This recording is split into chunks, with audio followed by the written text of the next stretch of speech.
3, 4. Tu bluffes, Martini. Comment tu parles comme ça? Y a quoi de bien? Les films à ne pas rater, les séries à binge-watcher, on vous dit tout des incontournables du moment. C'est cela, oui. It's gonna be legendary. Bonjour à tous et bienvenue dans cet épisode hors série de notre émission Y'a quoi de bien. On va vous proposer une spéciale bilan de l'année cinéma, fin d'année oblige. Y avait quoi de bien en 2019, on va tout vous dire en revenant sur le top 10 ciné de la rédaction d'Allociné. On vous donnera aussi notre flop 5 de l'année et ça on sait que vous l'attendez. Quels sont les films qui ont fait battre le cœur de la rédaction cette année et quels sont ceux qui nous ont fait dire « je suis pas venu là pour souffrir ». Vous allez tout savoir et en fin d'émission, on vous donnera chacun notre film de la décennie. Rien que ça. Nous avons réuni quelques membres de la rédaction pour parler de ces coups de cœur, en débattre un peu aussi. Je suis Brigitte Baronnet et j'ai autour de moi Laetitia Rattan, salut. Salut. Léa Baudin, salut. Hello. Thomas Desroches, salut. Hello. Maximilien Pierrette, salut. Bonjour. Et Corentin Palanchini, salut. Salut. Et Jean-Maxime Renaud qui est aux manettes, salut. Merci d'être là. DJ Jean-Maxime. Comment avons-nous établi ce top? D'abord, c'est tout simple. Toute la rédaction a voté pour des films sortis ou diffusés en France entre le 1er janvier et le 31 décembre 2019. Donc ça inclut également Netflix et toutes les plateformes. Et on a gardé les films qui ont été vus par au moins 9 journalistes de la rédaction d'Allociné, sachant qu'on est environ une trentaine. Allez, c'est parti, le déroulé est tout simple. On commence par le numéro 10 de la rédac et on va remonter petit à petit jusqu'au numéro 1. Et ce numéro 10, c'est une surprise, c'est un film d'animation, Klaus, réalisé par l'espagnol Sergio Pablos, disponible sur Netflix depuis le 15 novembre. On aurait aussi pu imaginer un autre film d'animation comme J'ai perdu mon corps, qui a également beaucoup plu à la rédac. Klaus est un parfait choix pour cette période des fêtes. Si vous ne l'avez pas encore vu, on y suit le jeune facteur Jesper qui part en mission sur une île enneigée au nord du cercle arctique. Max, pourquoi nous recommandes-tu ce film ? Déjà, c'est un joli film d'animation. On n'est pas dans le tout numérique en fait, auquel on est un peu trop habitué aujourd'hui. Tu parlais de J'ai perdu mon corps, qui vraiment c'est d'animation 2D. Là, on est dans un mélange entre la 2D et la 3D. Donc déjà, il y a quelque chose d'assez atypique. Et ce qui est intéressant, c'est que c'est une histoire qui revisite à sa façon la légende du Père Noël. C'est un peu, par exemple, de la même façon que Shakespeare in Love expliquer comment Shakespeare avait été inspiré par ce qui s'est passé autour de lui pour écrire Roméo et Juliette. Et ben là, en fait, c'est dans cette aventure, en fait, vont se passer plusieurs péripéties qui vont contribuer à ce qui est devenu aujourd'hui la légende du Père Noël. Je ne sais pas si c'est une histoire vraie ou si ça a été entièrement romancé, mais c'est assez intéressant comme approche, ce côté un petit peu de démystifier la figure du Père Noël tout en gardant un petit peu de magie. Et est-ce que tu dirais que c'est un film qui s'adresse avant tout aux enfants ou les parents vont pas trop s'ennuyer s'ils regardent ça avec leurs enfants? Non, je pense que c'est évidemment un film familial, mais les parents vont pas s'ennuyer parce que justement il y a ce côté-là où t'es assez intrigué, t'es assez intéressé par la façon dont les scénaristes et les réalisateurs justement ils arrivent à expliquer pourquoi on a imaginé que le Père Noël volait sur un traîneau avec des rennes, pourquoi est-ce que justement il y a cette tradition du Père Noël qui offre des jouets aux enfants le jour de Noël. C'est assez intéressant en fait, c'est de voir comment ils ont abordé ça. Et il y a un casting vocal aussi assez classe, que ce soit côté américain ou côté français. Côté français, je crois qu'il y a Alex Lutz. Alex Lutz qui joue le héros dont tu parlais, c'est François Berléand qui joue le personnage donc, qui sera le Père Noël. Il y a Karine Viard aussi qui a un petit rôle, Leila Bekti. Et aux États-Unis, on a Jason Schwartzman, on a J.K. Simmons qui avait été oscarisé pour Whiplash, qui lui joue le rôle du Père Noël. Non, c'est un beau casting, donc c'est aussi pour ça que les adultes peuvent le voir, c'est qu'en VO, le casting vaut vraiment le coup. Donc ça s'appelle Klaus, c'est réalisé par l'espagnol Sergio Pablos et c'est disponible sur Netflix depuis le 15 novembre. On passe déjà au numéro 9, on va te retrouver Max, Douleur et gloire, dernier film signé d'un autre cinéaste espagnol, Pedro Almodóvar. Ce film était en compétition au Festival de Cannes en mai dernier et quelque chose me dit que plusieurs autres films cannois seront dans notre top, vu la qualité de la sélection cette année. Douleur et gloire, c'est quoi ? Eh bien, c'est un peu le film miroir de Pedro Almodóvar qui revient sur ses obsessions dans un film grandiose porté par un grand Antonio Banderas dans le rôle d'un réalisateur en souffrance hanté par ses souvenirs. Max, donc je me tourne à nouveau vers toi, oui. C'est toi qui vas nous parler de ce film, notre numéro 9. Ouais, dès qu'il y a les Espagnols, ça va être pour moi, je pense, aujourd'hui. Je pense que voilà, t'en as bien parlé, c'est-à-dire que c'est un très beau film, c'est un film qui est très personnel, c'est-à-dire qu'on a même si on ne sait pas tout de la vie de Almodovar, ça paraît assez évident, parce que déjà, il y a le look d'Antonio Banderas, qui a les cheveux un peu en brosse, qui a les cheveux gris. Si t'as vu une photo de Pedro Almodovar, tu comprends, surtout que l'affiche joue en plus sur ce côté miroir, donc au moins il se cache pas là-dessus. Et c'est intéressant parce qu'on retrouve toutes les obsessions de Pedro Almodovar. En fait, c'est un film dont il se sert aussi, c'est ce que explique Antonio Banderas, il se sert aussi pour dire des choses à sa mère, pour dire des choses à un ancien amant, pour dire des choses à un acteur avec lequel il s'est brouillé pour diverses raisons. En fait, c'est vraiment une introspection. Il y a un côté peut-être que c'est presque une thérapie en fait que fait Pedro Almodovar, mais avec son style. Donc, c'est-à-dire très humain, très touchant, assez flamboyant aussi, parce que voilà, on le connaît pour ça. Et Antonio Banderas, donc, qui a reçu le prix d'interprétation à Cannes pour ce rôle. C'est à la fois logique parce que en fait, quand tu récompenses Antonio Banderas, tu récompenses aussi Pedro Almodovar, qui l'incarne à l'écran. Donc, mais je trouve que c'est un film qui aurait pu mériter mieux. Il se trouve qu'il est tombé l'année de Portrait de la jeune fille en feu et de Parasite, mais que sans ça, il aurait peut-être pu avoir sa première Palme d'Or. C'est vraiment un très très beau film qui marche aussi bien si vous êtes fan de Almodovar que si vous connaissez pas grand chose à sa vie. Oui, c'est ça qui est bien. Moi, je conseillerais ce film pour ceux qui aimeraient découvrir l'univers de Pedro Almodovar. C'est une bonne porte d'entrée. Et pour ceux qui connaissent très bien, c'est aussi un film somme qui permet aussi de faire une sorte de best-of de toutes ces obsessions. C'est hyper accessible en fait comme film de Pedro Almodovar. Et je pense que si tu commences par ce film-là et que tu regardes les autres, bah plein de détails de Douleur et Gloire vont te sauter aux yeux. Tu vas dire ah d'accord, je comprends mieux pourquoi il parlait de ça. Corentin. Et c'est un film aussi où on peut dire que Almodovar se ménage pas lui-même, puisque du coup, comme tu l'as dit, le personnage joué par Antonio Banderas, c'est lui, clairement. Et on le voit dans des situations auxquelles on ne s'attendait pas forcément. Et je trouve qu'il montre... Il y a de l'introspection par rapport à sa vie, mais il y a de l'introspection aussi par rapport à lui-même, pas juste ce qu'il a fait, mais aussi ce qu'il a vécu. Et c'est intéressant aussi de ce point de vue-là. C'est pour ça qu'on n'a pas besoin de connaître toute la filmographie de Almodovar par cœur. C'est parce que ça raconte aussi l'histoire d'un homme qui se trouve être cinéaste. Et c'est là que que le film arrive à accrocher les gens, même les non initiés à Almodovar. Léa ? Moi, je voulais juste ajouter une toute petite chose sur la mise en scène, parce que c'est vrai que c'est très très représentatif aussi du style d'Almodovar, dans le sens où c'est toujours un cinéma qui est très coloré, avec un sens de la composition et un sens du cadre et des couleurs qui est juste un plaisir en fait à chaque plan. Et c'est vrai que comme toujours chez Almodovar, c'est grandiose et en même temps c'est très discret. Enfin, tout ça est d'une fluidité vraiment incroyable. Et donc moi, c'est aussi une des raisons pour lesquelles j'ai mis le film dans mon top personnel, c'est que je trouve que c'est dans ce que ça raconte passionnant et très touchant, mais aussi il y a un sens de la mise en scène qui est indéniable. Donc ça s'appelle Douleur et Gloire, c'est le dernier film de Pedro Almodovar et c'est disponible en VOD, DVD, Blu-ray. On passe au numéro 8, Au nom de la terre, premier long métrage réalisé par Édouard Bergeon avec Guillaume Canet, Anthony Bajon et Verle Bettens. Le film s'inspire de l'histoire vraie d'Édouard Bergeon, donc, surtout de son père. Il raconte la vie de son père agriculteur en souffrance. Un film qui porte sur le malaise agricole et c'est toi qui nous en parles, Laetitia. Oui, c'est un très grand film. Je suis contente qu'il soit dans le top de la rédac.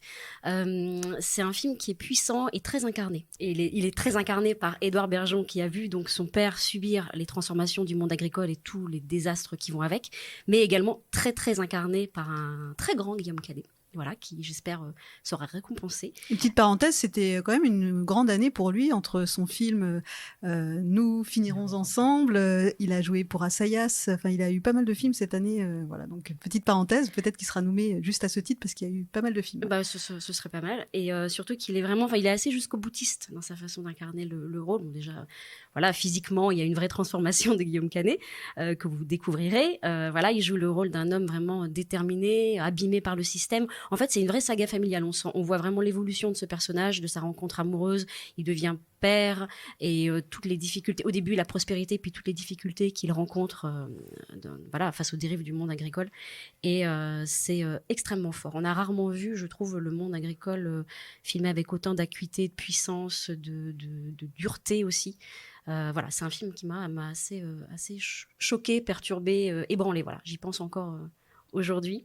Voilà, on a un peu parlé de Ken Loach aussi. On a un peu comparé à Ken Loach dans sa manière de faire la chronique un peu engagée, écologique d'un monde. Voilà, et puis ça nous prend réellement aux tripes. C'est un film aussi qui, quand tu parlais de saga familiale, c'est vraiment ça parce que ça va même au-delà, parce que ça traite aussi des rapports que le personnage de Guillaume Canet a avec son père, qui était agriculteur lui aussi, qui a pris sa retraite. Et en fait, le film a l'intelligence de montrer, de pas mettre la responsabilité de ce qui se passe sur l'agriculture représentée par Guillaume Canet, et de montrer aussi que la génération d'avant, qui pourrait se targuer de oui, mais nous à l'époque on mettait pas de produits, on mettait rien de toxique, et au final dans le film tu te rends compte que si, déjà à cette époque-là, que eux avaient le choix et qu'ils ont fait le choix d'y aller, pour certains en tout cas, dans ceux qui sont montrés dans le film. Et du coup tu vois que les responsabilités sont plus contrastées, plus compliquées qu'on pourrait s'y attendre au premier abord, et moi j'ai trouvé le film aussi intéressant pour ça, parce que ça m'a appris ça. On a aussi Anthony Bajon. Oui. Qui représente justement le fils qui lui regarde ce monde en train de s'écrouler. Il y a donc ces trois pères en fait, ces trois relations et ces trois regards sur le monde dans lequel on vit, vraiment très très intéressant. On précise qu'Édouard Bergeon avait auparavant réalisé un documentaire également sur le même sujet, et c'est ça qui a été un peu à l'initiative de ce film. Donc, puisque le film n'est pas encore édité en DVD, ça sera le 4 février prochain, vous pouvez peut-être patienter en découvrant ce documentaire. Et puis le film est encore disponible est encore accessible dans quelques salles de cinéma. Donc ça s'appelle Au nom de la terre, premier long métrage d'Édouard Bergeon, et c'était donc notre numéro 8. On passe à notre numéro 7 qui nous emmène à Alger dans les années 90. Ça s'appelle Papicha et on va suivre une bande de filles qui nous a fait vibrer cette année. Un film au vent de liberté dont tu vas nous parler, Thomas. Ouais, c'est un film très très fort et je suis très content qu'il soit dans le top. Moi, personnellement, il était dans mon numéro 2. Donc voilà, c'est un film sur la liberté, la créativité, la condition féminine, mais aussi l'extrémisme religieux. C'est vrai qu'on suit vraiment le film dresse le portrait de plusieurs étudiantes, mais voilà, il y a un noyau, c'est le personnage de Nejma qui est joué par, franchement elle est exceptionnelle, c'est Lina Koudry qui est pour moi une révélation, et c'est un personnage qui est très combatif, presque rebelle, et vraiment qui a besoin vraiment de créer et de vivre et de faire parler sa passion, qui est la mode qu'elle utilise comme une arme d'ailleurs. Ça, c'est vraiment bien fait dans le film. Et surtout, ce qui est intéressant dans ce personnage, c'est que c'est un personnage avec beaucoup de nuances. C'est-à-dire, on ne tombe pas dans le cliché de celle qui rêve de vivre ailleurs, etc. Là, au contraire, elle est très attachée à son pays. Elle veut y rester. Elle ne veut pas partir. D'ailleurs, il y a une scène où, voilà, son copain veut l'emmener en France. Elle ne veut pas. Elle veut continuer à vivre ici. Et voilà, c'est un film que j'ai énormément, vraiment énormément aimé, qui m'a beaucoup choqué aussi. C'est un film très dur, très violent. Il y a vraiment des scènes on peut dire voilà, qui peuvent insoutenables, hein, insoutenables vraiment, et c'est aussi la mise en scène de Mounia Medour, qui c'est son premier long métrage. Elle était réalisatrice de documentaires avant, et ce que j'ai beaucoup aimé, c'est la façon dont elle filme les personnages. C'est une caméra à l'épaule, donc quand on suit les personnages, c'est vrai que ça bouge beaucoup, mais ça donne un côté très réaliste au film, et du coup ça apporte beaucoup de proximité aux personnages, beaucoup de réalisme. Et vraiment, voilà, j'ai trouvé ce film vraiment exceptionnel. Et c'est aussi un film très, enfin, bon, ça peut faire peur quand on en parle comme ça. C'est un sujet très sérieux, un film très sombre, mais c'est aussi un film assez pop, voilà, il y a quand même une utilisation des couleurs, il y a des musiques, et voilà, c'est vraiment un excellent film. Et j'espère que au César, il aura quelques prix, et j'espère que Lina Koudry aura une récompense, parce qu'elle le mérite vraiment. Il y a une chanson de Benny B dans ce film. C'était le grand retour de hype de Benny B cette année entre Mais vous êtes fous et ce Papicha. Il fallait quand même le souligner. Voilà. Bon, si vous êtes né avant les années 80, après les années 90, ça vous parlera pas. Mais Benny B, voilà, c'est un groupe de rap belge important. Hein. On se moque pas du rap belge. Est-ce que vous souhaitiez ajouter autre chose sur ce film? Thomas en a très bien parlé, mais juste en une phrase, que moi j'ai vraiment été séduit par l'énergie du film, et que justement avec un background de documentariste, je m'attendais à ce que le film soit un peu lent, peut-être un peu froid, et au final, comme tu l'as dit, il y a beaucoup de couleurs, et c'est vraiment ça qui m'a séduit, parce que je trouvais que ça contrastait avec la dureté du sujet, et ça fait une bonne alchimie. Moi justement, en fait, ça m'a beaucoup fait penser au film Mustang, qui était film franco-turc, qui a été récompensé au César, donc espérons qu'il aura le même chemin, mais c'est le côté la liberté, la fraîcheur, la luminosité face à l'extrémisme. Donc Papicha de Mounia Medour, ça sort en DVD en mars prochain, et c'est également encore dans quelques salles de cinéma si on vous a donné envie de le rattraper. Numéro 6, Grâce à Dieu. C'est un film qui a été tourné dans le plus grand secret par le prolifique François Ozon. Grâce à Dieu s'intéresse au silence de l'Église face aux agressions sexuelles subies par des enfants et s'inspire du père Prénat, mis en examen en 2016. Et d'ailleurs, un nouveau procès est prévu début janvier prochain. François Ozon réunit un casting 4 étoiles, Melville Poupeau, Denis Ménochet, Swan Arlo, Éric Caravaca, pour un film précis, sobre et important dont tu vas nous parler, Corentin. Exactement, et avec grand plaisir, parce que moi, c'était un de mes films préférés de l'année. Pas uniquement par son sujet, qui, comme tu l'as dit, est important, mais aussi parce que c'est le traitement qui en est fait. Moi, j'aime les films qui ont, comme c'était le cas pour Papicha, ou comme c'est le cas pour Spotlight, qui ont un sujet et qui ont une forme qui s'adapte au sujet. Et là, en fait, Ozon, il a un style très fantasy, on va dire, dans sa mise en scène, parfois, sur les sujets qu'il aborde. Donc j'avais un peu peur qu'il s'attaque à un sujet comme ça. Et au final, je trouve que, justement, la mise en scène est objective, vraiment. C'est-à-dire qu'elle s'en tient aux faits, elle raconte les faits, elle ne prend pas parti. Elle n'essaye pas d'accuser qui que ce soit, elle donne la parole à tout le monde. Et voilà, moi j'ai trouvé qu'il y avait un recul par rapport à ça, alors que le film se tournait alors qu'il y avait l'affaire était en cours et qu'on ne savait pas tout. Et je trouve que justement par ce numéro qui aurait pu être celui d'un équilibriste et qui aurait pu donner une catastrophe, a donné vraiment un très grand film porté par 3 acteurs formidables que sont Melville Poupeau, Swan Arlo et Denis Ménochet, et surtout aussi Aurélia Petit qui joue la femme de Melville Poupeau et qui a un rôle vraiment extraordinaire dans le film, son personnage est un sans faute, donc voilà, je trouve vraiment ça très très très bien. Je pense que j'ai pas été le seul à le voir, donc allez, n'hésitez pas. Oui, donc c'est ce que tu disais, il y a 2 François Ozon, il y a le François Ozon théâtral un peu décalé, et le François Ozon qui arrive à parler de choses avec énormément de douceur, de poésie, et le François Ozon, par exemple, de Sous le sable. Et là, moi, je le retrouve là-dedans, donc dans Grâce à Dieu, et c'est celui que je préfère, s'il faut choisir entre les deux. Et donc, je te rejoins complètement, et je trouve qu'il arrive à parler de ces hommes à la fois fragiles et en même temps fragilisés, on va dire, mais extrêmement forts, avec une grande sobriété. Et c'est ce que j'ai beaucoup aimé dans le film, pour ma part. Ouais, c'est un peu ce qu'on pouvait craindre, en fait, de François Ozon, qui, des fois, a un côté un peu provoque. Et on s'est dit, sur un sujet comme celui-ci, est-ce qu'il va vraiment arriver à s'en saisir ? Et en fait, ouais, on a l'impression qu'il a un peu mûri en fait, avec ce projet-là. C'est un projet qu'il n'a pas pu faire il y a 10 ans. Parce qu'en tant que cinéaste, il n'avait peut-être pas les épaules ni la maturité nécessaire pour le faire. Et là, on voit vraiment qu'il est capable de s'emparer d'un sujet qui est très fort et de le traiter avec la justesse qu'il faut. Et même la justesse, où on parlait du casting, il y a aussi Josiane Balasco.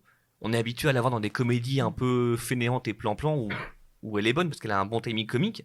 Mais là, on se dit, mais même dans les rôles dramatiques, en fait, elle a eu très peu de rôles dramatiques dans sa carrière. Et en fait, à chaque fois, elle est intéressante, elle est bien. Donc c'est la preuve qu'il faut lui donner beaucoup plus de rôles variés et pas la cantonner au registre comique dans lequel elle excelle encore. Thomas ? Justement, tu parles de Josiane Balasco, mais justement, Swan Arlo, qui joue son fils, moi, il m'a impressionné. Il arrive quand même relativement tard dans le film, vraiment dans le 3e acte, au bout le film dure 2h30 ou 2h20, il arrive au bout d'1h50. Et je trouve qu'il vole le film. Vraiment, je trouve qu'il a une performance qui, même si Denis Ménochet et Melville Poupeau sont excellents, je trouve qu'il apporte quelque chose de beaucoup plus grave. Et moi, il m'a impressionné. Voilà. Je l'aime beaucoup, c'est tout. Et ce que je trouve vraiment bien dans le fait qu'ils sont dans notre top, c'est qu'en fait, c'est un film de début d'année, un film de février. Et en général, ces films-là, c'est des films qui sont assez oubliés. Et je pense notamment au César. Là, j'espère que ce ne sera pas le cas, parce que ce serait très étrange. Mais généralement, on retient que les films de la deuxième moitié de l'année, genre après Cannes, ces films-là. Et là, que le film soit dans notre top, ça prouve que justement, il est assez fort et qu'il reste encore en mémoire alors qu'il est sorti au mois de février. Donc le film est déjà disponible en VOD, DVD, Blu-ray, et si vous êtes abonné à OCS, il est aussi disponible sur leur plateforme OCS Go. Et j'en profite pour préciser que, comme François Ozon tourne beaucoup, il a déjà un film qui est peut-être prêt, ou en tout cas bientôt prêt à sortir, qui s'appelle Été 84. Et très curieux de découvrir ça. Avant de passer au top 5, on fait un petit break dans le décompte pour aborder en bref notre flop 5, parce qu'on voit de très bons films, cette année nous a gâtés, mais on voit aussi des trucs moins cool qui piquent un peu, quoi. Blockbuster un peu foireux, comédie mal écrite, nanar. Quels sont les 5 films qui nous ont fait souffrir cette année ? Roulement de tambour. Vous les connaissez pas, vous ? Mais non, je crois qu'on va les découvrir en même temps que toi. Ouais. Alors, numéro 5.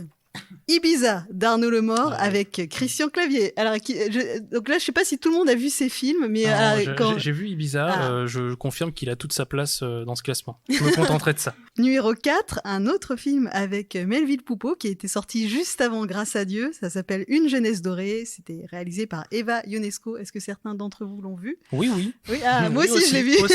Il est Oui, courageux. je crois qu'il y a beaucoup. Moi, personnellement, je sens maintenant, je commence à sentir les nanars et je ne m'inflige plus ces films-là. Donc merci Corentin de te dévouer pour nous. Peut-être pas tous vus, j'espère. Mais non, oui, c'était assez terrible, en grande partie par le jeu d'acteurs. Il semble pas y avoir beaucoup de direction d'acteurs. En tout cas, c'est l'impression que j'ai eue.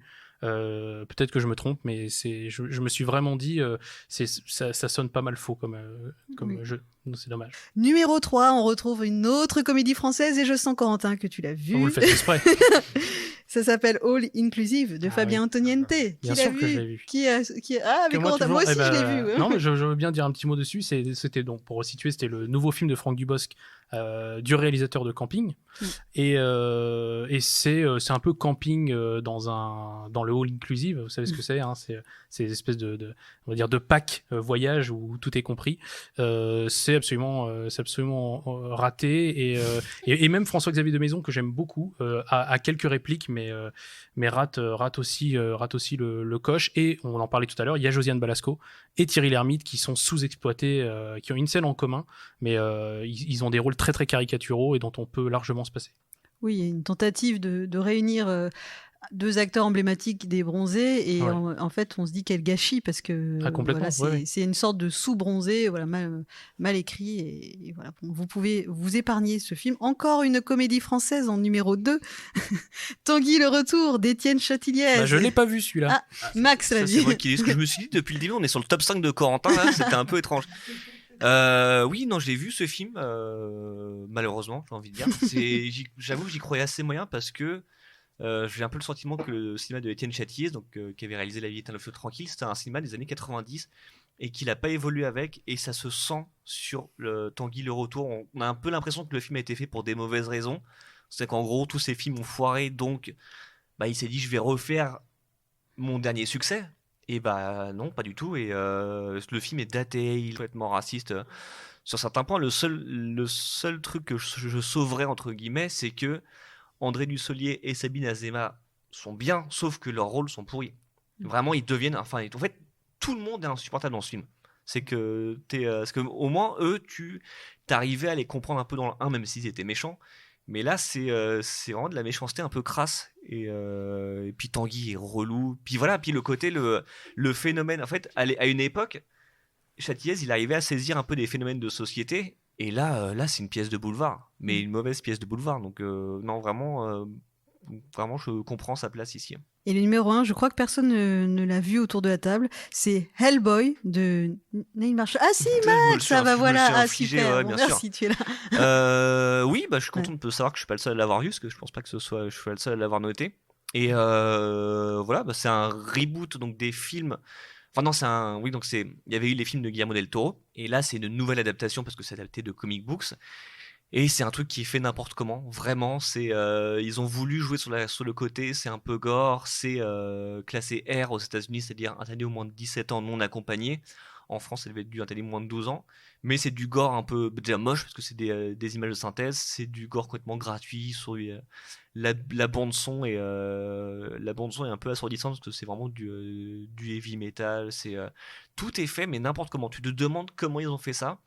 Et pourtant, il y a des bons acteurs dedans, parce qu'il y a David Harbour, qu'on connaît surtout grâce à Stranger Things, qui joue Hellboy. Il y a Sacha Lane, qu'on avait découvert dans American Honey de Andrea Arnold, qu'on n'a pas beaucoup revu depuis, mais qui a quand même trouvé le temps de faire Hellboy. C'est vraiment, ouais, en plus, je pense que le film a dû être réécrit, remonté, retouché, comme un peu tous les blockbusters aujourd'hui.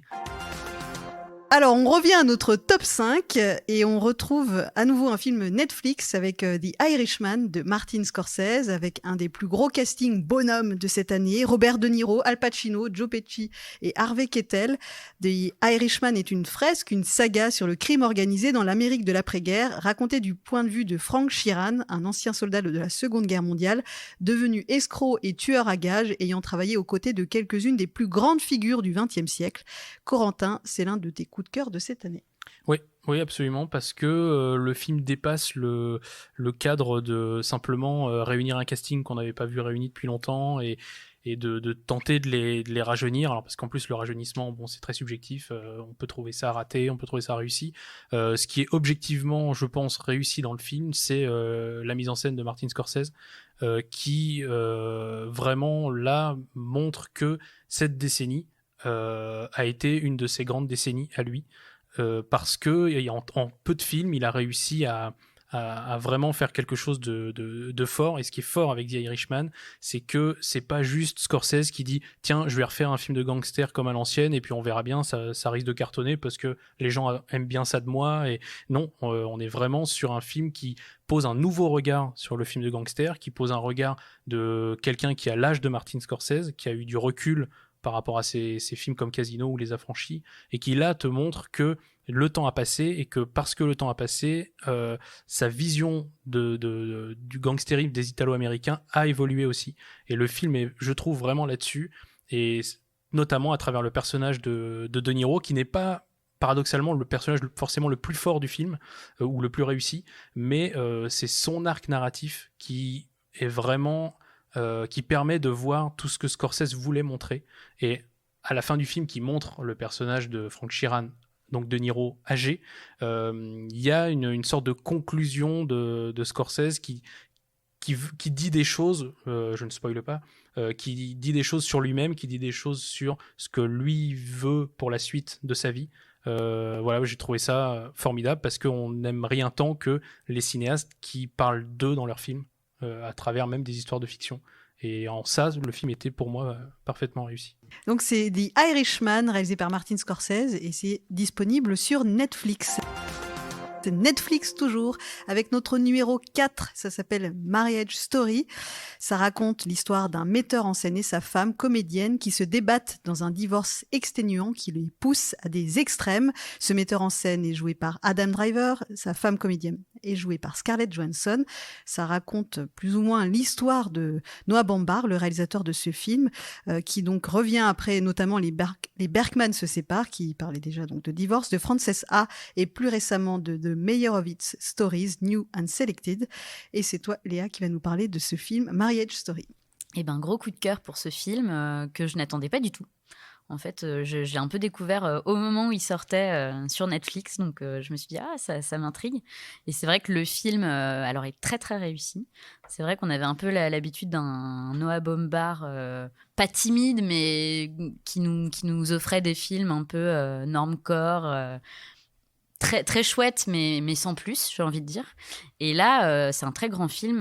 Et je pense que c'est vrai que ça m'évoque aussi Almodovar, parce que je crois que quand les réalisateurs parlent d'histoires qui les touchent et qui comprennent et qui les concernent, ça donne des choses qui tout de suite prennent une dimension différente. Et surtout, le film repose aussi énormément sur ce duo d'acteurs qui est juste parfait, en fait. Adam Driver et Scarlett Johansson sont tous les deux vraiment au sommet. En plus, on voit dans le film qu'ils ont un vrai travail d'acteur avec des plans fixes qui durent assez longtemps, avec beaucoup de monologues et de dialogues. Et donc, il y a un vrai travail d'implication des comédiens et qui se sent en fait quand on découvre le film. Il y a toute une myriade de second rôles qui sont assez géniaux, avec notamment Laura Dern. Je ne vais pas tous les citer, mais Merritt Wever, qu'on avait pu voir dans la série Unbelievable aussi cette année. C'est vrai que c'est un petit bijou, ce film, parce que évidemment, pour reparler de mise en scène, la mise en scène n'est pas du tout feignante. C'est vrai qu'il y a un gros travail, notamment sur les plans larges et les plans d'ensemble. On a l'habitude sur ce genre de film très intime et très intimiste d'avoir toute une série de gros plans et de champ contre champ. Là, on est dans quelque chose de quand même beaucoup plus inventif. Et puis, c'est bouleversant, en fait. Tout simplement, moi, j'avais mon petit paquet de mouchoirs à proximité et à la fin du film, il restait plus grand-chose. Donc, c'est vrai que juste parce que ça fonctionne, il n'y a pas beaucoup de défauts dans ce film et on est emporté et on est profondément ému. Donc, je pense que je ne suis pas la seule à l'avoir vu. Ah non, complètement pas. Franchement, je te rejoins sur quasiment tout ce que tu as dit, même la mise en scène. En fait, si vous voyez le film ou que vous le revoyez, regardez bien comment il fait en sorte à chaque fois de les séparer. Eux dans le plan, soit ils sont pas sur le même plan, soit il y a quelqu'un au milieu, il y a un poteau au milieu. En fait, c'est vraiment, tu sens que le film a été très réfléchi. Et j'aime beaucoup ce que fait Noah Baumbach en général, mais c'est vrai qu'on n'a pas l'habitude à ce qu'il soit aussi profond et aussi juste. Généralement, c'est des trucs un petit peu légers ou sur des faux jeunes ou sur vraiment l'air du temps. Là, c'est sur un sujet vraiment qui, évidemment, qui lui tient à cœur puisqu'il s'inspire de son histoire. Et il y a vraiment une justesse et sur les acteurs. Et c'est, moi, je pense, parce qu'on va parler bientôt de la décennie, pour moi, Adam Driver, c'est peut-être, pour moi, l'acteur de la décennie. C'est-à-dire que c'est un acteur qu'on a connu dans la série Girls en 2012. Et depuis, c'est même pas, il a décollé. Le mec est parti en fusée. Genre, il a fait un film avec les frères Cohen. Il a tourné pour Spielberg. Noah Baumbach assez régulièrement. Il vient de tourner avec Léos Carax. Il a fait du blockbuster à travers les Star Wars. C'est il tourne beaucoup pour Jim Jarmusch. C'est vraiment, et c'est un très très bon acteur surtout. Et vraiment là, il le prouve parce que il y a pas besoin de déguisement, il y a pas besoin de se mettre des cicatrices ou quoi que ce soit. Il joue un homme à peu près normal. Et il le fait très très bien. Donc vraiment, non, c'est un gros coup de cœur pour ce film que je trouve, qui est vraiment bouleversant et qui a beau être inspiré de l'histoire de Noah Baumbach, qui paraît assez universelle aussi. La magie des plateformes aussi fait que dès que ça a fonctionné un peu par du bouche à oreille au sein de la rédac, c'est que certains l'ont vu, en ont parlé à d'autres et très vite tout le monde a pu le voir et donc il est monté très vite dans le top et moi aussi il est dans mon top alors que je l'ai vu il y a quelques jours donc voilà, parce qu'il est disponible depuis très peu de temps. Et moi, ce que j'ai aimé, c'est surtout vraiment ce qu'il dit du couple en plein divorce, des parents face à leur enfant et comment gérer tout ça. Et surtout de l'ambivalence des sentiments de ces deux personnes-là qui s'aiment autant qu'ils se détestent et qui se sont fait autant de mal que de bien. Voilà, donc c'est très très fin, très très beau. Ça s'appelle donc Marriage Story, c'est réalisé par Noah Baumbach et c'est donc disponible sur Netflix. On entre dans le dur, là, on passe au top 3 de la rédac d'Allociné. Et donc, notre numéro 3 s'appelle Les Misérables, donc un autre film français qui intègre ce top 10. C'est un premier long métrage également réalisé par Lajli. Et on y suit Stéphane, arrivé de Cherbourg, qui intègre la brigade anticriminalité de Montfermeil. Il va faire la rencontre de ses nouveaux coéquipiers, Chris et Guada, deux baqueux d'expérience. Il découvre rapidement les tensions entre les différents groupes du quartier. Voilà, donc c'est un film de banlieue, on va dire, incarné par Damien Bonnard, Alexis Mananti et Djibril Didier Zonga. Et c'est toi, Laetitia, qui va nous en parler. Oui, c'est un film que j'ai beaucoup aimé, c'est une vraie cartographie de la banlieue qui restitue l'atmosphère bouillante avec vraiment une grande intelligence et une sorte de j'irai pas jusqu'à dire neutralité, mais en tout cas une grande connaissance du sujet qui sort des clichés. C'est un film qui a séduit Cannes, qui a été un film choc à Cannes, qui lui a offert le prix du jury, très mérité. C'est un cri d'alarme, cinglant, un film coup de poing, qui est emmené par des acteurs brillants, comme vous l'avez dit. Je pense vraiment que c'est un film qui va faire parler encore de lui longtemps, et dont la mise en scène est parfaite. Et j'attire surtout votre attention, je pense que quand vous verrez le film, vous le comprendrez si vous l'avez pas encore vu, sur le plan final, qui pour moi représente vraiment toute la beauté de ce film, parce que c'est un plan qui en fait ne juge pas, ne tranche pas, qui nous laisse dans l'expectative, dans une sorte de grand suspense, de tension, et qui est un vrai choc. Moi, c'est le plan qui m'a le plus marqué et qui me hante encore aujourd'hui. Voilà, je vous laisse un peu prendre la parole sur ce film qui m'émeut beaucoup. Léa ? Je suis obligée d'être d'accord avec toi sur le plan final parce que moi, s'il y a un plan que je devais retenir de cette année de cinéma, ce serait vraiment celui-ci. C'est très rare de réussir à terminer un film sur un plan aussi fort et c'est compliqué d'en parler tellement c'est quelque chose qui se passe à l'intérieur, quoi. Enfin, moi, j'avais rarement... Alors, c'est à l'image aussi du film, parce que moi, ça faisait très, très longtemps, j'ai vu d'excellents films cette année, mais que je n'avais pas été en tension physiquement devant un film comme ça, avec une telle force, c'était incroyable. J'ai évidemment... j'ai pleuré toutes les larmes de mon corps, c'était une expérience physique très intense, et je trouve que... c'est un premier film, donc c'est déjà... toujours un bonheur de découvrir des premiers films d'une telle qualité. On parlait de Papy Chat tout à l'heure. Moi, c'est des films où on se dit, on a quelqu'un qui a quelque chose à dire et qui sait comment le dire et c'est passionnant. Et c'est vrai qu'il y a des fulgurances de comédie, en fait. On passe du rire aux larmes. Tout ça est très bien rythmé, très bien construit. Et c'est vrai que moi, je retiens le film et pour son plan final et aussi pour quelques fulgurances comiques que je trouve extraordinaires. Parler à ta place sur la mise en scène. J'allais le qui est, faire. c'est ça, parce qu'elle n'osait pas le dire. Non, mais qui est aussi brillante, qui est virtuose, en fait. Il y a une vraie poésie, enfin, il y a des plans aériens, je te laisse. Non, changer, mais Max. c'est exactement ce dont je voulais parler. En fait, tu parlais de cartographie et c'est vraiment, il y a beaucoup de plans au drone qui participent à l'histoire aussi parce qu'il y a un des personnages qui filme un petit peu toute la cité grâce à un drone et c'est ce qui notamment avait fait Lajli étant plus jeune. Et vraiment, il y a ce côté où vraiment tu vois la banlieue de haut et il y a aussi même cette idée en fait de s'élever un peu au-dessus des clichés, au-dessus de la mêlée. C'est-à-dire ne pas tomber dans les trucs faciles concernant les banlieues, mais de dire tout n'est pas blanc, tout n'est pas noir, c'est beaucoup plus compliqué que vous ne le pensez. Et le film en fait se place à la fois du côté des baqueux et du côté des gens de banlieue en fait pour montrer que chacun a ses torts et que en fait c'est vraiment les comportements en fait c'est des instincts de survie. Et c'est sur ça en fait tu parlais d'un cri de colère et d'un cri d'alarme, c'est sur ça que Lajli veut attirer l'attention en disant c'est une véritable poudrière et ça peut péter n'importe où, n'importe quand, ça peut venir de n'importe qui. Thomas ? Ouais, c'est vrai que la mise en scène et l'histoire, c'est à vif, mais surtout c'est les acteurs aussi. Moi, je retiens surtout Alexis Mananti, qui est vraiment effrayant, mais vraiment, effrayant, irritant. On a envie mais on y croit vraiment à fond. Enfin, moi, j'ai vraiment cru en son personnage et moi, je l'ai trouvé vraiment super cet acteur aussi. D'ailleurs, je précise qu'Alexis Mananti fait partie des co-scénaristes du film. Oui. Corentin, tu voulais... Oui, je voulais me joindre au concert de louanges sur le film parce que c'est vraiment, j'ai été vraiment très très touché par le film et je trouve vraiment notamment que, on va appeler ça les séquences d'escalier, sont vraiment ce que j'ai vu de mieux en termes de tension et de rythme depuis très très longtemps au cinéma et notamment dans les thrillers français. Parce que c'est un moment un peu thriller. Donc je trouve que vraiment Lajli montre par ces séquences-là et par les thèmes de son film que vous avez très bien souligné que ça va être quelqu'un avec qui il va falloir compter dans les années à venir, quoi. Donc ça s'appelle Les Misérables, réalisé par Lajli. Ça sortira en DVD Blu-ray le 25 mars prochain. En début d'émission, je vous disais qu'il y aurait plusieurs films cannois. Eh bien, c'est le cas puisque notre top 2 se constitue de 2 films qui ont été primés à Cannes. Ce numéro 2, c'est Portrait de la jeune fille en feu, réalisé par Céline Sciamma. C'est un film d'époque en costume qui se passe en 1770.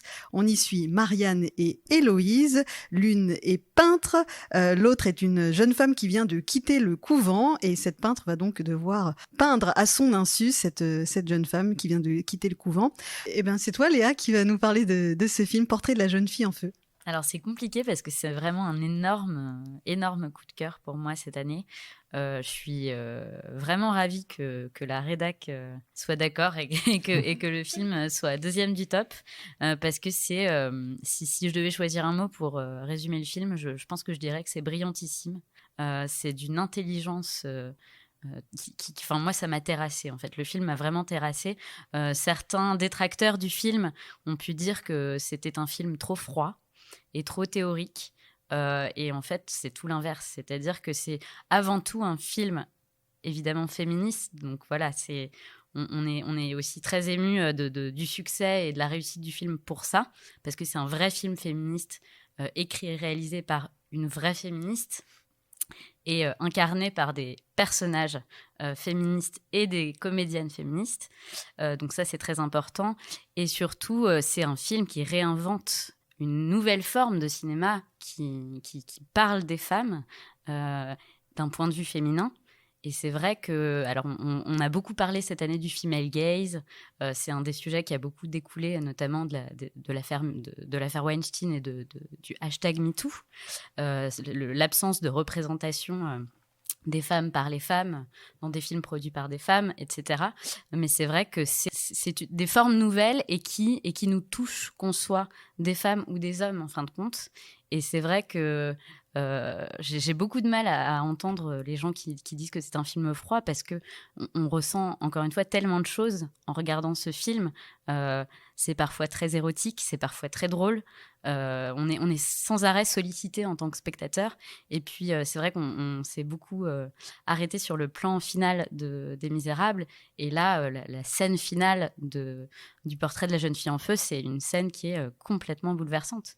Je crois qu'on a tous versé notre larme, et c'est vrai que cette relation entre ces deux personnages est tellement belle, et tellement pure, et tellement triste et tellement joyeuse. Enfin, c'est tout à la fois et ça parle tellement bien d'amour et d'une manière qu'on n'a pas l'habitude de voir au cinéma que voilà, ça fait un bien fou. J'ai encore 1 milliard de trucs à dire sur le film, donc c'est compliqué, je vais vous laisser la parole.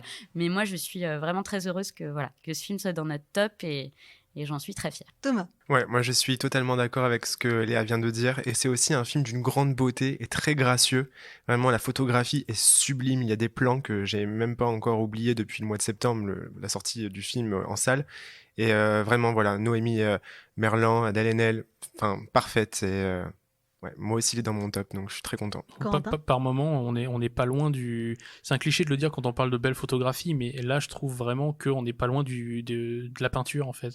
Il y a des plans qui sont les plans de plage, les plans même en intérieur, où on pourrait se dire justement, dans une vieille maison comme ça, la lumière ne passe que par les grandes fenêtres. Et c'est un film qui joue beaucoup sur par où arrive la lumière, où va la lumière et ce que montre la lumière. Qui arrive à se frayer dans ce grand château qui pourrait paraître vide et froid, mais qui au final recèle de la chaleur grâce à ce couple qui y vit en fait. Et j'ai vraiment trouvé, moi j'ai vu le film, ça a été un coup de cœur immédiat aussi. Et je savais qu'il serait très très haut à la fin de l'année. Je pensais pas même qu'il serait si haut parce que je l'ai mis très haut. Laetitia, tu voulais ajouter quelque chose ? Gros coup de cœur aussi, et je sais que c'est également le tien, donc si tu veux nous en dire un mot, il faut quand même que tu puisses nous en reparler. Moi, c'est vraiment le côté, oui, la revisite du désir féminin, d'un nouveau regard qui m'a vraiment emballée depuis le début. Il est inestimable à ce titre-là. Moi, je juge souvent la qualité d'un film au fait qu'il puisse se voir plusieurs fois et s'apprécier plusieurs fois, s'apprécier différemment. C'est un film que j'ai vu 2 fois en salle et que j'ai hâte à nouveau de revoir parce que c'est un film intelligent qui ne nous prend pas pour des imbéciles. Voilà, tout à l'heure, on parlait du flop 5, des films qui étaient mal écrits, qui se moquaient un peu de nous. Et moi, si j'ai un profond respect pour ce film, c'est parce que voilà, c'est un film qui nous respecte et qui est intelligent et qui nous rend plus intelligents. Moi, ce que j'ai aimé avec ce film, c'est que finalement, ça va peut-être très fort ce que je vais dire, mais c'est un film qui m'a changé. Vraiment, dans ma façon de regarder les films, dans ma façon de réfléchir au féminisme. Pourtant, j'ai pas forcément un attrait à la base pour les films un peu d'époque. Ça peut parfois être un peu poussiéreux. Il y a parfois un côté suranné qui me tient éloigné du film. Et là, c'était pas du tout le cas. Pour moi, c'est un film qui a tout, qui est beau, qui est intelligent, qui a de grandes actrices. Voilà, je ne doutais pas un seul instant du talent de ces actrices. Et puis, c'est Céline Sciamma. On n'a peut-être pas assez parlé d'elle, de son travail, mais c'est une réalisatrice qui, vraiment, de film en film, surprend, fait quelque chose d'intelligent à chaque fois. Et je pense qu'on a de la chance de pouvoir suivre son travail comme ça, d'être, je sais pas, c'est contemporain de son travail. Voilà, donc j'ai hâte du prochain film en espérant qu'il ne faudra pas attendre 5 ans pour voir le prochain. Portrait de la jeune fille en feu de Céline Sciamma, c'est notre numéro 2 et ça sortira en DVD le 4 février prochain. Et il a également été sélectionné pour le festival Télérama et la sélection UGC. Donc vous pourrez le voir en salle au mois de janvier. Puis il est encore accessible dans quelques salles.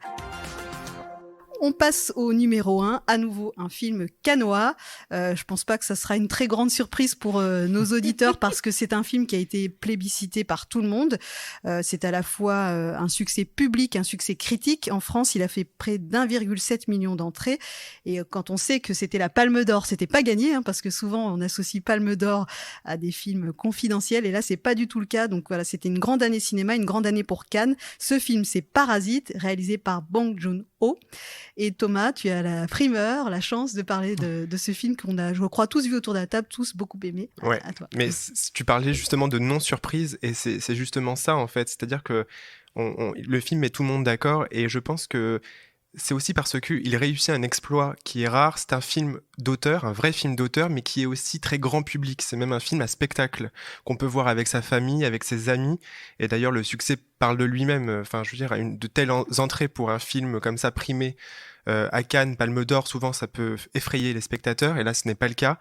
Et c'est parce que c'est un film qui est multiple, presque schizophrène. C'est une comédie avec parfois des moments presque absurdes. C'est un thriller sombre, c'est un drame social, c'est même un petit peu de fantastique avec cette histoire de pierre, etc.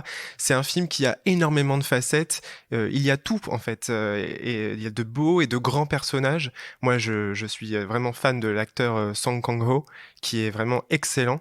Et voilà, c'est un film qui est très accessible, mais accessible ne veut pas dire qui n'est pas exigeant. C'est un film avec une grande exigence, qui a une très très grande mise en scène, très maîtrisée. Ce sont des plans très très larges. Il y a aussi une caméra très fluide et il y a un plan qui m'a beaucoup marqué, je pense que tout le monde s'en rappelle, c'est dans la scène de l'inondation, un plan qui est vu du ciel, c'est un plan de transition, et ça c'était vraiment un grand moment, et voilà, c'est très rythmé, il y a beaucoup de retournements de situation, c'est une sorte de grand 8 en fait, hein, pour le spectateur, et donc c'est aussi un film qui est intemporel parce qu'il parle d'un sujet, la disparité donc entre ceux qui sont pauvres et les riches. Voilà, il y a d'un côté une famille qui est très attachante, mais voilà, qui vit dans la saleté, en dessous des trottoirs, à côté de là où les gens vont uriner, avec les toilettes, etc. Et de l'autre côté, on a une maison très design, très architecturale, où tout est géométrique. Et donc forcément, les deux facettes sont très caricatural, mais c'est pas très grave parce que c'est du cinéma, c'est pas un documentaire, donc voilà, ça fonctionne. Et voilà, vraiment, je vais même aller un peu plus loin. Moi, je pense que c'est un film instantanément culte, presque. Vraiment. Je pense que c'est un film dont on se souviendra dans 10-15 ans. Et donc, c'est pour ça que voilà, le jury a vraiment tapé dans le mille et je pense que les spectateurs ont répondu à l'appel. Léa oui. Oui, moi, j'ai pas grand-chose à ajouter sur le film. C'est vrai que moi, il se trouve un tout petit peu plus bas dans mon top parce que j'ai pas été touchée au cœur et complètement bouleversée par cette histoire, mais c'est une satire sociale qui est très brillante également. Et c'est vrai que moi, si je devais retenir quelque chose du film, c'est qu'en fait, en le regardant, non seulement j'ai pris beaucoup de plaisir, mais surtout, je me suis dit, mais c'est un film parfait. C'est-à-dire qu'il n'y a aucun défaut dans ce film. Et c'est presque ce qui m'a dérangée, parce que c'est vrai que ça manque presque d'aspérité. Alors, il y a plein d'aspérité dans l'histoire, dans ce que ça raconte. Et il tombe jamais dans la facilité, dans la mise en scène. Mais c'est un film parfait. Et je pense que c'est ce qui fait que ça a autant fait l'unanimité, c'est ce qui fait qu'il est premier de notre top et qui, je pense, sera premier de beaucoup de tops, c'est qu'il n'y a rien à dire, en fait. On ne peut pas critiquer ce film parce que qu'on aime ou qu'on n'aime pas, qu'on entre dans l'univers, qu'on n'entre pas, il y a énormément de dialogues, c'est pas forcément facile d'accès, mais c'est parfait. C'est même un film, quand on le découvre très tardivement, c'est compliqué de ne pas l'aimer. Et je rejoins ce que tu dis, d'ailleurs, c'est ce que j'exprime quand je parle de ce film, c'est un film parfait. Et c'est très étonnant de pouvoir le dire. Enfin, je veux dire, c'est quand même énorme de pouvoir le dire. Et en fait, on le dit de façon totalement assumée, parce qu'il n'y a rien à dire à ce film, même quand on en a trop entendu parler, même quand on se dit non, mais ça, moi, c'est pas du tout mon genre. En fait, c'est le genre de personne et de tout le monde, tant c'est surprenant. Et si ça a touché un aussi grand public, je pense que ça tient aussi au fait que, effectivement, l'accessibilité par presque les différents tableaux que propose le film, à chaque fois en virant dans un genre ou dans une tendance, et aussi par le sous-texte qui n'est pas bien compliqué à saisir de ces disparités de richesse entre ces deux familles. Et je crois que ça parle à tout le monde. C'est-à-dire que de quelque côté qu'on soit de cette barrière, je pense qu'on se retrouve dans la situation, on comprend ce que ressentent ces gens, et voilà, je crois que c'est cette humanité-là et cet aspect social du film qui, de toute façon, rassemble quoi qu'il arrive, que quand bien même la mise en scène n'aurait pas été totalement au niveau, il y aurait eu ça pour faire venir les gens en salle, je pense. Parasite de Bong Joon-ho, c'est disponible en VOD, DVD, Blu-ray, un peu partout. On fait un dernier tour de table. Je vous le disais dans le sommaire, on va essayer de répondre à cette question extrêmement compliquée. Quel est notre film préféré de la décennie ? On n'a pas fait de top 10, mais on va faire un tour de table où chacun pourra nous partager donc son film préféré sorti entre 2010 et fin 2019. Et également en bonus, je vais vous demander de me parler d'un film qui n'était pas dans ce top 10 de la rédaction, mais que vous aviez envie de défendre, voilà, votre coup de cœur personnel. Voilà, c'est à vous. Pour le film de l'année qui n'est pas dans le top et que j'aurais aimé voir dans le top, j'ai d'abord pensé au documentaire sur Diego Maradona que j'ai vraiment beaucoup aimé, mais peut-être qu'il avait moins de chances de se retrouver dans le top, mais un film que j'aurais bien aimé voir dedans, c'est Chambre 212 de Christophe Honoré, qui est pour moi une autre preuve qu'on a eu une très bonne année du cinéma français, et qui est un film qui paraît être un film petit, qui a été fait assez rapidement, et en fait qui est bourré d'idées, qui est bourré d'inventivité, on pourrait croire que c'est du théâtre filmé, mais non, il arrive à chaque fois à sortir de ça, il insuffle un peu de fantaisie dans le film Christophe Honoré. C'est une déclaration d'amour à Chiara Mastroianni qui est absolument fabuleuse dans le film. C'est un film que j'ai vu 2 fois, une fois à Cannes et une fois en salle, Et vraiment, ça m'a plu les 2 fois. Et vraiment, je trouve que c'est un film qui a énormément de charme, qui, moi, sera dans mon top 10 de l'année. Et c'est un film que j'aurais bien vu aussi dans notre top global. Et ton film de la décennie? Et oui, mon film de la décennie, donc c'est The Social Network de David Fincher. Quand on parlait justement de Parasite sur le côté film parfait, je trouve qu'il y a ça aussi avec Social Network, c'est-à-dire que l'écriture, enfin c'est millimétré, la mise en scène, Fincher est quand même assez pointilleux, donc ça l'est aussi. La musique est formidable aussi, les acteurs sont très bons. Et puis c'est un film aussi qui parle bien de la décennie 2010, c'est-à-dire qu'avec la création de Facebook et l'histoire de Mark Zuckerberg, c'est un film qui reste pertinent encore aujourd'hui. Et c'est peut-être pour ça moi que je le mettrais mon numéro 1 de cette décennie. Alors moi, le film que j'aurais beaucoup aimé voir dans le top, mais ça ne m'a pas surprise parce que je crois que c'est un film qui n'a pas été énormément vu à la rédac cette année, c'est Une grande fille de Cantemir Balagov, qui moi a fini numéro 1 de mon top, qui est un film époustouflant visuellement. Et moi, ce qui me paraît important et ce qui fait que j'avais envie d'en parler, au-delà du fait que j'ai adoré ce film et que je trouve que c'est un film immense, c'est qu'en fait, on assiste, après Tess Nota, à l'émergence d'un très grand metteur en scène. C'est une évidence et c'est vrai que là, on est face à quelqu'un qui nous propose des choses qui sont du niveau d'un Stanley Kubrick ou d'un Bergman. Enfin, c'est quelque chose d'assez fascinant à voir en fait naître sous nos yeux.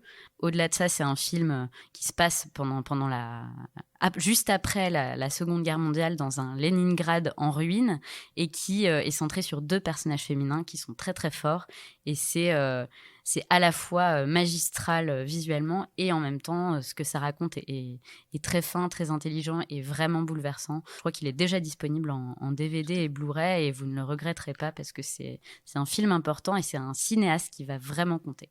Je te rejoins à 1000%. Et donc ton film de la décennie?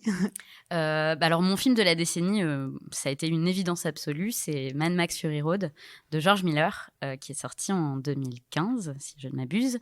Et voilà, c'est une évidence, je l'ai dit. Pour moi, ça se place très très haut. Finalement, quand j'ai vu ce film, je me suis dit, ce sera mon film de la décennie. C'est un film, c'est un pur kiff de cinéma en fait. C'est un pur kiff de spectateur. C'est vraiment un truc dans lequel on rentre, on se fait embarquer et puis le scénario est assez basique finalement, mais c'est très fluide. La mise en scène est flamboyante. Les personnages sont géniaux. Charlize Theron, Furiosa, c'est un magnifique personnage féminin comme on aimerait en voir dans tous les films. Je vais pas en dire des caisses parce que je pense qu'il y a beaucoup de gens qui ont déjà vu ce film. Mais moi, je l'avais vu 4 fois quand il est sorti au cinéma. J'étais allée le voir 4 fois et puis ensuite j'avais découvert la version Black and Chrome également en salle. Et on parlait de films cultes avec Parasite, Mad Max Fury Road, c'est un film qui est déjà culte et qui va le rester encore pendant très longtemps. Donc voilà. Laetitia? Moi, je voulais mettre en lumière un film qui est sorti il y a très peu de temps, mais que j'ai vu il y a quelques temps déjà et dont je n'ai jamais pu parler. C'est Lola vers la mer. Donc c'est le premier long métrage de Laurent Micheli, qui en fait suit le road trip bouleversant d'un père et de son enfant transgenre. Donc c'est c'est un film qui parle du deuil d'un père qui se rend compte qu'en fait son enfant né fils est en fait veut être une fille et est une fille, et deuil d'une jeune fille qui vient de perdre sa mère et qui doit également faire le deuil de tout son passé et affirmer sa nouvelle identité auprès de son père. C'est un film bouleversant, c'est un film porté par une actrice qui est pour moi la deuxième révélation, à égalité avec Lina Koudry cette année, qui s'appelle Mia Bollers et que j'espère dont on va entendre parler beaucoup par la suite. Et c'est un film aussi qui a une mise en scène très inventive, un vrai regard, qui s'inspire notamment de Xavier Dolan un petit peu. Donc voilà, un réalisateur qui va devenir grand et que je vous encourage à suivre à tout prix, voilà. Et ton film de la décennie? Justement, la transition est toute trouvée. Mon film de la décennie, donc c'est un film de Xavier Dolan. Il faut savoir que Xavier Dolan est premier dans mon top. Ça fait 10 ans qu'il est premier dans mon top à chaque fois qu'il sort un film. Et là, le film qui pour moi est le chef-d'œuvre jusqu'ici de sa jeune carrière, c'est Mommy. Donc, je partage ce coup de cœur avec la personne qui parlera juste après moi. Donc, voilà, teasing. Donc, c'est un film rock'n'roll, c'est un film brillant, c'est un film féministe, c'est un film qui sort du cadre. C'est le cas de le dire, qui élargit le cadre au sens strict. Voilà, c'est un film aimant, vraiment bouleversant. Et voilà, Xavier Dolan a vraiment inspiré toute une nouvelle génération de réalisateurs, et c'est pour moi le réalisateur de la décennie. Thomas, transition toute trouvée, puisque je crois que tu vas à nouveau nous parler du réalisateur de cette décennie. Exactement. Moi, un film qui n'est pas dans le top de cette année et que j'ai envie de défendre, et je vais pas me faire des amis, j'en suis sûr, c'est Ma vie avec John F. Donovan. C'est un film qui a été très décrié, même avant que les gens l'aient vu, à cause de son tournage compliqué. Donc John F. Donovan, ça parle en fait d'un jeune acteur, un jeune anglais qui entretient une correspondance avec son idole. Donc cet acteur américain très populaire, John F. Donovan, et donc cette correspondance va être révélée au grand jour. Et moi, c'est un film que j'ai vraiment adoré parce que je me suis vraiment reconnu dans le personnage de ce petit garçon qui est fan de cinéma et qui regarde vraiment des films en boucle jusqu'à connaître les répliques par cœur. Et le film, c'est ça en fait. C'est un film qui est passionné, qui rend hommage à des classiques américains des années 90. D'ailleurs, vous pouvez trouver dans le film des tonnes et des tonnes d'hommages, même des scènes, des répliques qui sont copier-coller avec ces films originaux. Et c'est un film qui est aussi très, très ambitieux, qui se passe dans 3 villes différentes, dans 2 temporalités différentes, avec plein de personnages. Moi, je trouve pas que le film soit un peu brouillon. C'est vrai qu'il parle de beaucoup de choses. C'est un film qui est explosif, électrique. C'est un film où il y a une urgence, je trouve, dans le discours. On pleure beaucoup, on crie beaucoup, il y a beaucoup de musique. Alors, c'est vrai que ça fait un peu hystérique, mais moi, je trouve que c'est assumé. Et voilà, c'est un film où il y a beaucoup de vie. Et voilà, on peut pas... Enfin, moi, j'aime beaucoup John F. Donovan et j'avais envie de le défendre et de lui rendre justice. Et ton film de la décennie ? Mon film de la décennie, donc, je partage avec Laetitia Mommy. Ça, c'est une évidence. Pour moi, tu parlais tout à l'heure de films qui changent des vies. Pour moi, Mommy a changé la mienne, c'est certain. Mais un autre, c'est Mustang de Dennis Gamze-Erguven. Voilà, ça rejoint un peu le film que j'ai défendu tout à l'heure, Papicha. Donc ça se passe dans la campagne turque de nos jours, où c'est 5 sœurs qui s'amusent en fait à la fin de leur période scolaire, juste avant le début de l'été, avec des garçons. Et donc voilà, les langues vont un peu se délier dans le village et elles vont être enfermées chez elles. Elles vont être emprisonnées. Et il va y avoir des mariages qui vont être faits, des mariages forcés, etc. Et c'est un film, pareil, qui parle de liberté, d'identité, de courage. Ce que j'aime surtout dans ce film, c'est que on parle pas de victimes. Ce sont des filles qui sont rebelles, qui cherchent vraiment à se battre. Il y a cette scène incroyable où elles fuguent de chez elles pour aller à un match de foot. Donc c'est vraiment des personnages, voilà, très... Voilà, je vais encore employer ce mot, explosif. Et voilà, c'est un film, moi, qui m'a beaucoup, beaucoup touché sur la fin de l'innocence et refusé le déterminisme social. Et voilà, Mustang, Dennis Gamze-Erguven, le top. Corentin, tu termines ce tour de table. Waouh. Donc d'abord le film de cette année. Ouais. Moi j'aurais bien aimé voir Le Traître un petit peu plus haut parce que donc c'est un nouveau film de Marco Bellocchio. Et en fait, ça raconte l'histoire du premier membre de la mafia italienne, Cosa Nostra, comme ils disent dans le film, qui a parlé. C'est le premier qui a trahi le serment de la mafia et qui est allé voir la justice pour faire tomber des mafieux. Alors, ce qui est intéressant dans le film, c'est que ce qui est montré, c'est qu'il l'a fait par intérêt, clairement. Il l'a pas fait pour la beauté de la justice ou la beauté du geste. Il l'a fait parce qu'il avait pas le choix. Et le film est très très bien parce qu'il a des fulgurances de mise en scène. Moi, j'ai encore des plans qui me sont restés en tête. Il y a un moment, il y a un jump scare, on peut dire, dans le film qui est vraiment saisissant. Et puis il y a un acteur, Pier Francesco Savino, qui est extraordinaire dans le film, qui joue le rôle principal. C'est vraiment... il faut prendre le temps de le voir, parce que ça fait 2h20, mais vous ne vous ennuierez pas. Il y a notamment des scènes de procès des mafieux par un juge qui ressemble à une espèce d'opéra. Enfin, c'est des scènes vraiment... le mot qui me revient, je l'ai déjà dit, mais qui me revient, c'est saisissant. Voilà, c'est un film saisissant. Je vous encourage à le rattraper. Je ne sais, j'ai pas regardé s'il était disponible déjà, mais s'il l'est, courez-y. mais je pense pas. Pas encore en DVD, mais je pense qu'il est encore dans quelques salles. Et ton film de la décennie ? Alors mon film de la décennie, je vais être jugé à partir du moment où j'aurai dit le titre, donc je prends des pincettes avant. Il s'appelle Winter Sleep de Nouri Binge Ceylan. Alors pourquoi je vais être jugé ? Il faut savoir que c'est un film qui fait 3h30 et qui est jugé qui est vu comme très froid et comme un film esthète, ce qu'il est. Esthète mais pas esthétisant. C'est un film qui moi m'a parlé à l'époque où il est sorti. Et qui continue de me parler parce que c'est un film qui est sur la solitude. C'est-à-dire c'est un personnage qui vit dans un hôtel isolé, c'est l'hiver, il neige, il est bloqué là-dedans, et dans son hôtel, et il va réfléchir à sa vie. Donc c'est un film contemplatif, c'est un film introspectif de ce personnage-là, mais c'est vraiment un film remarquable parce qu'il est beau, parce qu'il est très bien interprété, parce qu'il est passionnant. Le fait est qu'il faut être prêt à être dans un espèce de cocon enneigé pendant tout le film, mais c'est un film qui continue à me parler. C'est pour ça que je l'ai mis en décennie, c'est que quand j'ai fait mon top de chaque année, il y avait celui-là et je me suis dit celui-là j'y pense encore. Contrairement à beaucoup d'autres. Foxcatcher que j'avais mis en top 2014, je l'ai un petit peu zappé, par exemple, de 2015, pardon. Et Winter Sleep, je l'ai encore. Et je pense que c'est un des meilleurs films sur la solitude qui ait été fait, et je vous encourage à le rattraper dès que possible. Et très rapidement, moi, je vais vous donner 2 films. Pour le film de cette année, je triche un peu parce que c'est un film qui n'est pas sorti en salle, mais il aurait dû, je trouve, mais qui est accessible actuellement sur le replay d'Arte.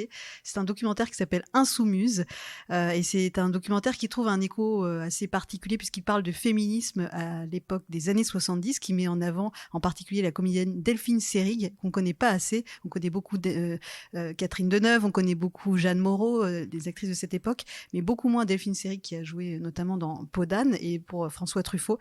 Et voilà, c'est vraiment un documentaire bourré d'archives hyper intéressantes, qui est aussi drôle, hyper instructif.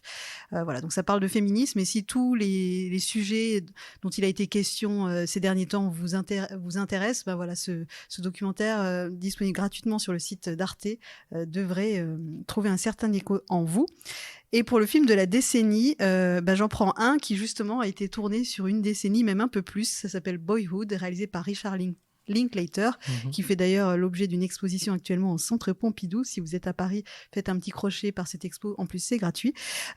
C'est un très grand réalisateur qui montre de film en film quelque chose de différent. Enfin, il est hyper inventif. Et donc, dans Boyhood, tout simplement, il filme un petit garçon qui grandit sous nos yeux.